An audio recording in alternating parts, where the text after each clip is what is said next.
வணக்கம் நண்பர்களே. 48 laws of power Robert Greene எழுதின அதிகாரத்துடைய 48 விதிகள். அதில் 28வது விதியை தான் நம்ம பார்க்க போகிறோம். Enter with action with boldness. ஒரு செயல் இறங்குறீங்கன்னா ஒரு தைரியத்தோட அட்டியம் மாசா கிளம்புங்க அப்படின்னு சொல்கிறார்.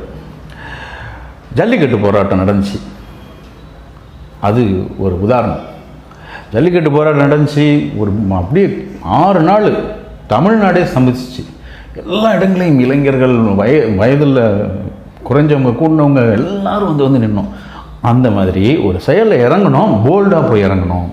ஒரு சில கட்சிக்காரர்களை சொல்லுவோம், ஒரு சில நேரங்களில் செயலில் இறங்கிடுவாங்க, பாதியிலேயே ரிட்டர்ன் ஆயிடுவாங்க.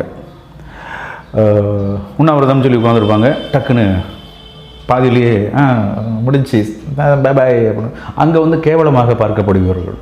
அது யாரெல்லாம் இப்படி செஞ்சுருக்காங்க அப்படிங்கிறது உங்களுக்கு தெரியும். விவசாயிகள் போராட்டம் போல்டாக டெல்லியில் நடந்துச்சு. ஒரு வருஷத்துக்கு கிட்டத்தட்ட ஒரு வருஷம் நடந்துச்சு. Action with boldness. இந்த மாதிரியான விஷயங்களை தைரியமாக செய்கிறது. இப்போ சில பேரை நம்ம சில கம்பெனியில் நம்ம பார்க்கலாம், டக்குன்னு ஒரு முடிவு எடுப்பாங்க.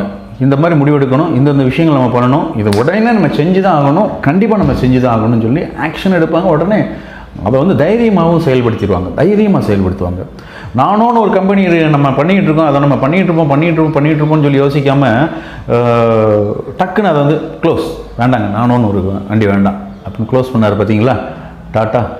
அதுபோல் பிஸ்னஸில் சில நேரங்களில் டக்குன்னு ஒரு பாசிட்டிவாக நம்ம எடுத்தோம்னா சில ப்ராடக்டை நம்ம டக்குன்னு நம்ம கையில் எடுத்து நம்ம வந்து பண்ணலாம். நான் வந்து இதயம் நல்லெண்ணா தான் நான் பண்ணிகிட்ருக்கிறேன், என்னால் அப்பளமும் பண்ண முடியும், நைட்டீஸும் பண்ண முடியும், என்னால் நல்லெண்ணெய் மட்டும்தான் பண்ண முடியும்னு இல்லை, கடலெண்ணையும் என்னால் பண்ண முடியும் அப்படின்னு வந்தாங்கள்ல இதயம் நிறுவனம். அந்த மாதிரி ஆக்ஷன் வித் போல்ட்னஸ். தேங்க்யூ நண்பர்களே, மகிழ்ச்சி. அடுத்த நாளில் நம்ம சந்திப்போம்.